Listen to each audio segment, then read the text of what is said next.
Gógyi, megint itt vagy, mint egy rosszul megírt lábjegyzet, amit nem lehet kitörölni. Nem értem, hogyan lehet valaki ennyire következetesen zavaró. Tervek születnek, rendszerek mozdulnak, árnyékok igazodnak egymáshoz, és te megjelensz egy mosollyal az arcodon, egy félreértett paranccsal, egy védetlennel, és minden eltér. Azt hiszed, hogy olyan ügyes vagy, hogy a szerencse a te oldaladon áll.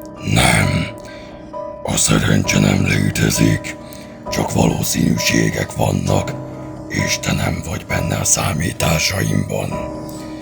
Én évekig terveztem mindent, Gógyi, évekig, és te egy pillanat alatt mindent kibillentesz. Nem tudatosan, nem okosan, hanem mert egyszerűen ott vagy. És ez az, ami őrjítő. Nem a győzelmeid, hanem hogy soha nem érted, miért nyersz.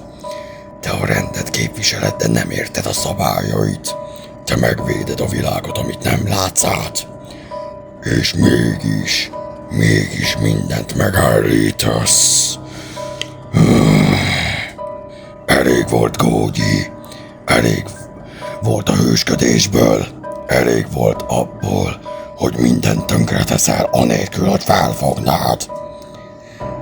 Nem vagy okosabb, nem vagy felkészültebb, és nem vagy méltó rá, hogy újra és újra keresztezd az utamat.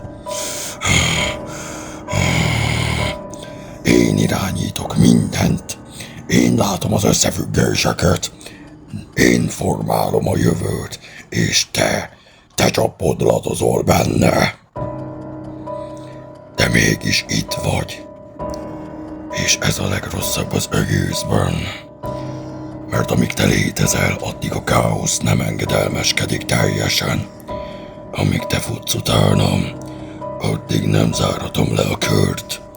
Szóval fuss tovább, Gógyi. Hallgass a parancsaidra, kövesd az árnyékomat. Üvölthetek, dühönghetek, de a játszma még nem ért véget. És amikor legközelebb találkozunk, talán már én sem fogom visszafogni az erőm.